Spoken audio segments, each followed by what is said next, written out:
So in this problem, what we're supposed to do is we're given a CSV file. We want to import all the information from that CSV file into a database of our own, and then what we want is to retrieve the information of all the students belonging to a particular house. Okay, so to do that, you need to first download the files using this command, and then you want to unzip the file, and then you will cd into houses. Okay, and then first of all, what we need to do is we want to create this import.py file. So you want to open up import.py file.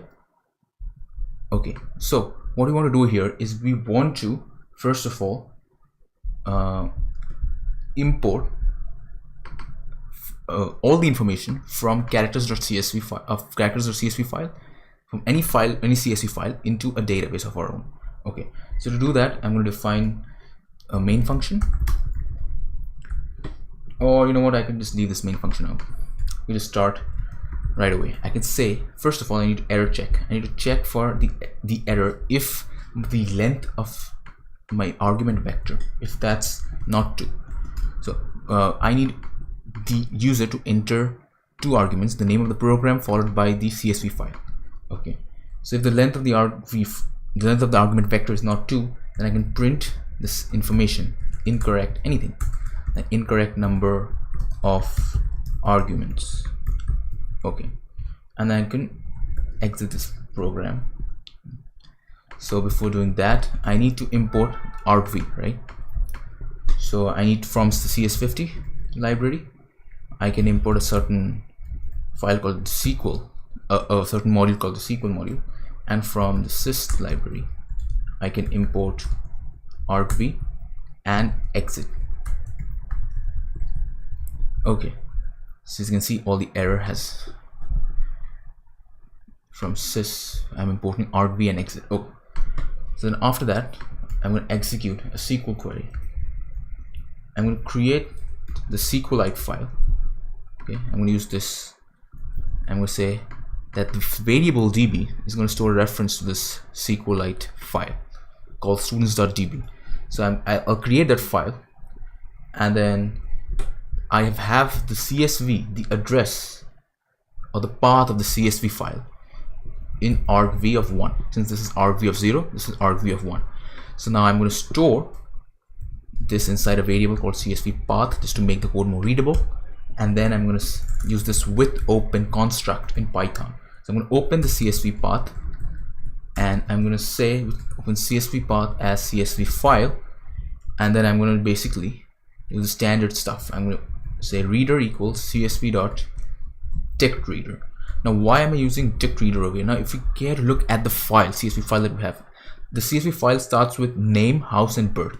So see what csv.ticketReader does, as opposed to just reader, csv.reader. csv.reader would read this row also. Okay, so it would read all these rows. We would have to ignore this first line, and then we would have to then continue on, move on to the next line, and then get the name and the house and the birth using 0 index, 1 index, and 2 index. But in ticketReader, what happens is what this does is it straight away starts from the second line. It assumes that the first line or the 0th line is your header, and it basically, now I can say for row in reader, I get inside. Row is essentially a dictionary, which inside of it you can access the name. Okay, because this is the name column over here. So whenever you say row and you index the name field, okay, inside the row, you get Harry, James Potter, Luna Lovegood, and so on and so forth for every iteration of row. Okay, so I can access the row, I can access the house, and I can access the birth. Okay, so I can access all these 3 things: the house and the birth, row, birth. Then what I can do is I can say this is a full name. Okay, so what I'm going to do is I'm going to reconstruct this full name, Harry James Potter, into a bunch of names: the first name, middle name, and the last name. So to do that, I'm going to write a function called partition name. So what this does is it splits every single full name into a first name, a middle name if there exists a middle name, and a last name. Okay, so to do that, I'm going to define a function over here let's define a function. Let's say on the top, I'm going to define a function. Define partition underscore names, partition underscore name. I'll give a full name over here. So let me give him a full name, full underscore name. And what this does, the function will first split this full name. I'll use the split function to split the names. For example, if I have Harry James Potter, I would get back Harry, James and Potter as 3 different elements, and I'll get back this array: Harry, James, Potter. Okay, this is what this function does. I'm just going to comment this out, go back here, and then after having successfully been able to split the names, I'm going to return this array, okay, this entire array, if the length of my array is 3, okay, 3 or more. Otherwise, what I'm going to do is I'm going to take the first. So if my entry is Harry Potter, I would get back this array, right? So now what I want to return this array. So I would send back and send something like, or I would send this. Okay, I want to send this, and any sort of design works, whichever you want. So I would send back this, for example. I'll send back names of 0. So I'll send back Harry. I'll create a new array. I'm creating a new array here. Then I'm sending back names of 0, which means I'm sending Harry, for example. I'm sending none, and then I'm sending names of 1 in general, or Potter in this instance. Okay, this example. So this function would partition my full name into individual names, and it would give an array back to me. All right, fair enough. So then over here, why do I have, okay, first name? This is full name, I think. Full name. All right. So I think this error would go now. Yeah. So partition name would give me an array, which essentially gives me back all the names, the first name, the middle name, and the last name. And for the middle name, I get back none if there is no middle name. Okay. So why do we do that? We do that because it helps us in writing more succinct code. Because so for example, what will happen here if I write db.execute, next step. So db.execute is used to execute. So db, as you know, is referring to the students.db file, and you have functions that you can, functions that you can run on this database. So what do we want to run? I want to run this SQL command. I want to insert into students, okay, first, middle, and last. First, middle, last, house, birth, whatever. So let me just, you can do this, you can write all the columns over here, okay. Otherwise, what you could do, you could skip that, because I want to enter everything, okay, by default. So I'm going to do this, and then I'm going to enter the values, question mark, question mark. I'm going to fill those values in. And why is this a better practice than this sort of structure? Is a better practice than string concatenation or using format string. This is sort of a structure is better practice because of something called SQL injection and sanitization. So if you don't use this, you would probably not sanitize your database. For example, if you had a name like O'Brien, you had O'Brien, right? You would accidentally consider this as part of your SQL syntax, and it would break the SQL syntax. Instead, you would have to sanitize this and convert this O'Brien into something like this. Okay? So this is a little off topic, but it's pretty simple. What I'm doing here is I'm inserting into the students database, the students table. What I'm doing is inside the students.db database, there's a students table that I'm creating, and I'm filling the values in as follows. I'm filling in the first name, the middle name, and the last name, like this. And then I have a row. Inside this row I have the house, right? So I'll fill up the house, okay, and I fill up the birth. Okay, this completes the execution. I can just remove this guy. So inside my table I have something like this. I have a first name and a last name. I have the house that the student belongs to and the birth year of the student. Okay, just save this once, and then what I'm going to do here is I'm going to execute. Why this error is partition name. Okay, and this says import. I need to import CSV as well, right? I need to import CSV. Alright, so after having done this, I have the entire file. Let me just try to run this and see if this works or not. So I'm going to basically say python import.py followed by the name of the CSV file, characters.csv. Alright, now it says table students has 6 columns but 5 values were supplied. Okay, 1, 2, 3, 4, 5. And the reason for that is I may be in my students table, I have another field called ID, and so to counteract that I need to mention all the, so since I'm not filling up everything here, I need to essentially fill up only the first name, the middle name, the last name, the house, and the birth. Okay, so if I do this, what happens is if I have a primary key like an ID, it gets managed. I have a field like ID in my database followed by the first name, last name, middle name, last name, middle name, last name, followed by a house field and a birth field. And this is my structure of the database, which I can apparently look at if you open up students.db file. Okay, you can look at the data, the structure, the schema, the database. If I have something like this and I've set this to auto increment, so if I only need to mention the fields that I need to enter.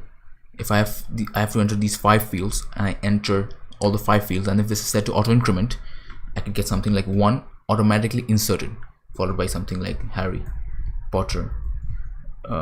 James Potter. So essentially this information, Gryffindor 1980, something like this, right? And then 2 would be inserted automatically in place of ID, right? So this is something like this. This is what is going on. Okay, so I don't need to mention the ID explicitly because the ID is handled by the database.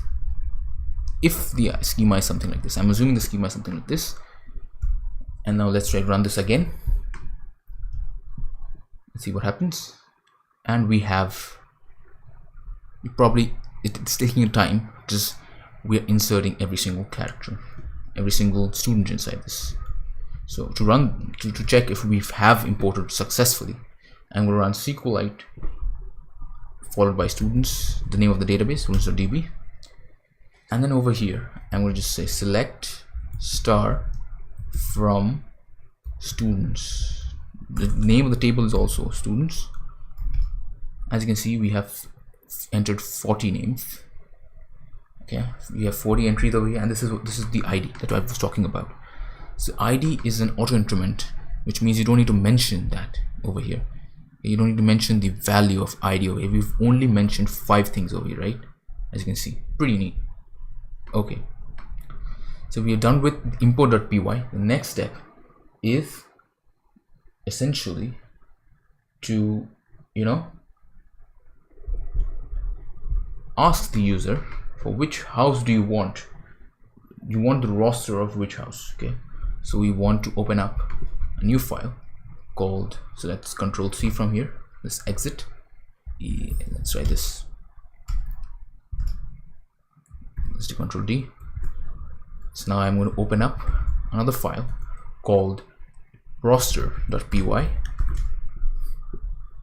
So now this is to do. Now what we want to do is we want to essentially ask the user for the house that you want me to display, and I want to display it according to in this format, right? So I'm going to, first of all, I'm going to import certain things.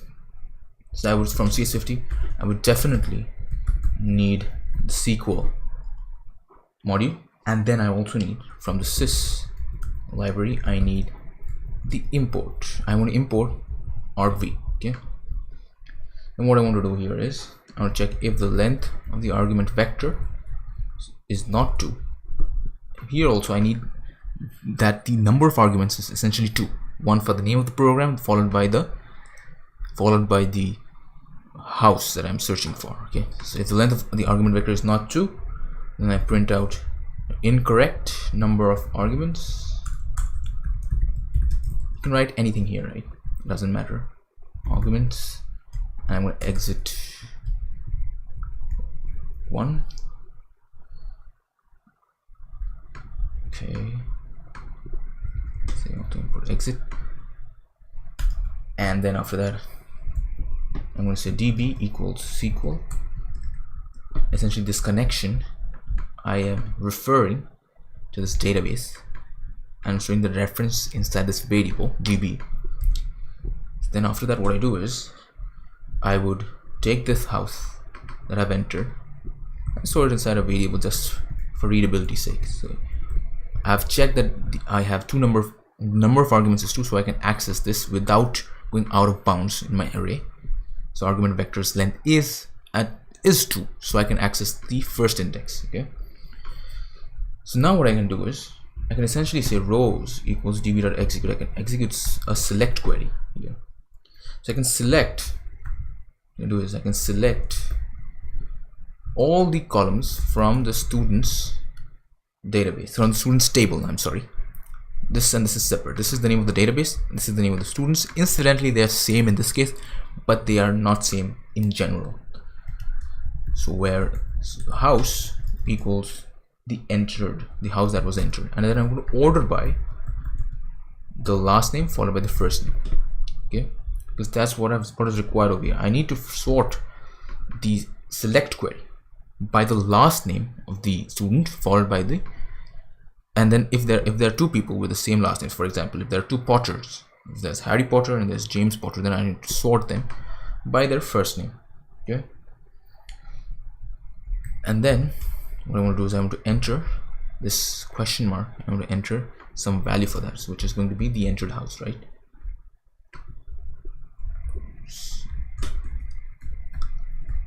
Entered house. Alright, or I could even fit it in one line, your choice. So as you can see, we have this entire query over here. So after having done that, we are successfully, we are asking the user, we're asking the database, essentially not the user, we're querying the database. Which database? Students database. And from the students database, we're querying the students table for the house that was entered in the argument, right? In the first argument, 0th argument and the first argument. So then after that, what I'm going to do is for every row that I get in this rows, okay, I am just essentially going to print something out. I'm going to print a formatted string. I'm going to print the first name followed by the middle name followed by the last name, and then followed by something like comma born in this year. So just for readability sake, I'm going to just define these variables here, and these variables are going to essentially be inside of row. So row first, row middle, and row last, followed by row birth. Pretty simple. Then what I want to do is I want to print a formatted string. So I'm going to print the first name followed by the middle name followed by the last name. The last name is over here. If now there's a condition here, now comma, there's one more thing. So the first name, last name, and middle name. The first name, the middle name, and the last name, followed by something like born, the birth year, right? Something like this. But now there's a caveat over here. Caveat is I can't do the middle names might not exist, so I need to do something clever. I can say I need middle plus a blank space if the middle name exists, which means if the middle name is not equal to none, and this is the shorthand for that. If the middle name is not none, or the middle name exists, if you read it like this, if the middle name exists, then I want middle plus a space after that. Otherwise, I just need nothing, right? I'll return nothing. Pretty simple. Okay. So now, save this guy, and if there's no error, I should get everything correct. So I should say Python import.py followed by, not import.py, we have imported information, so we must perform that operation only once. We must import information into a database only once. So then I would just run Gryffindor on roster.py, and let's see if this matches. Seems like it's working, and seems like we are sorting by the last name and then the first name. Okay, so if there are a lot of Weasleys, we're sorting by, then we are sorting by the last the first name. So G is before R, so Minerva is before Ronald. Seems like this is working, so you can test all these by yourself and check whether your code is correct or not. I'm simply going to run check 50 over here to check whether the code is correct or not. So I'm going to run check 50 here. Alright, so meanwhile, while that's running, I'm just going to try to go over this code one more time. I'm just going to summarize everything. So first of all, in import.py, I'm asking for the arguments, correct number of arguments, and after I've got correct number of arguments, I'm connecting the database students.db, and I'm opening a connection, and I'm storing that connection in this variable called db. So then I'm opening the CSV path, which is an argument 1, and then I'm opening that CSV path in CSV file, and then we dict reader construct and this for row in reader construct to essentially insert into students first, middle, last, house and birth values, these values. Okay, and the way I'm doing, and the reason I'm doing it this way instead of just concatenating strings is because of sanitization reasons, right? We would have to sanitize O'Brien, something like O'Brien, like this. Every single time I have O'Brien or some weird character which means something in SQL, then I need to do something like this. So in order to avoid that, or in order to use the leverage the functionality of sanitization, I'm using this command. Alright, as you can see, we've got everything correct. I suppose roster.py and import.py are giving us correct results. So I'm just going to go and summarize this once. So inside roster.py, I'm checking if the number of arguments are 2 or not. If not, then I'm exiting with the return value 1. Otherwise, I'm just opening this file, and then I'm just taking the entered house and I'm querying the database for that entered house. Okay, you see that question mark over here. This question mark is corresponding to this entered house, and then I'm simply using this for row and rows construct, and I'm using a special kind of syntax. I'm saying this is a formatted string, which means you want to enter whatever the curly braces are. You just enter the name, enter the value, evaluate the variable. So evaluating the first guy, the middle plus a space if the middle exists. So if the middle is not none, I'm just going to evaluate middle plus a blank space. Otherwise, I'm just going to return nothing at all. And that's pretty much it. Like, share, and subscribe.